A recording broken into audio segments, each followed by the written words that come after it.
Chapter 3. The Corporate Communities Haradjaon. The village. The village area is a small square with a fine, hard and black courtyard in the center of it. On one side of the square, there is a small group of houses, usually set in a row. Each house has its own kitchen garden at the back. Opposite the row of houses, there is a row of rice granaries. There is usually a mud well or two. The whole is enclosed by a wall on which there are tall bamboos. Sometimes a village will have a ditch round it. One will find pigs rooting under the houses, dogs nosing about, chickens stretching the ground, and a cat sleeping in the sun. A woman will be sitting at her loom in front of one of the houses while a young girl stamps rice in a large lozong, and some children play in the shade beneath a small clump of fruit trees. Box of timber and planks lie on a vacant piece of ground and have obviously been there for years.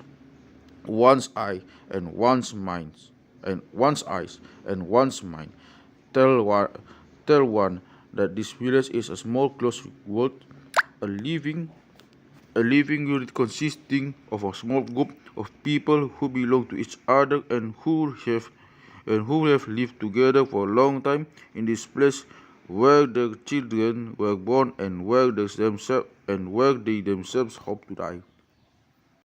When a number of such villages huta lie in a cluster, then each one is contained within its own walls. But sometimes one finds what appears to be a continuous village compound divided in half by a wall, and then one is told the story of the quarrel between Opu A and Sibi. This dispute between them runs so high that they separated, each occupying his own half of the village and transporting the houses of the men of his faction, but which lay in the territory of the other to its own side of the new wall. In regions where there are no longer actual walls in the complex, the boundary will then be a hedge, a row of trees, disused patch of land with ferns growing on it, a footpath, or something else that more or less serves to make a clear separation between the groups of houses.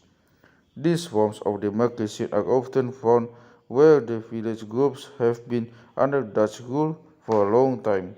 The inhabitants of a village will point to one huta as being Huta Luban and so to another as that of someone or other, to a third as belonging to the marga this or that, being in the dwelling borough of our lineage from olden times ay borough hatopanami na sida.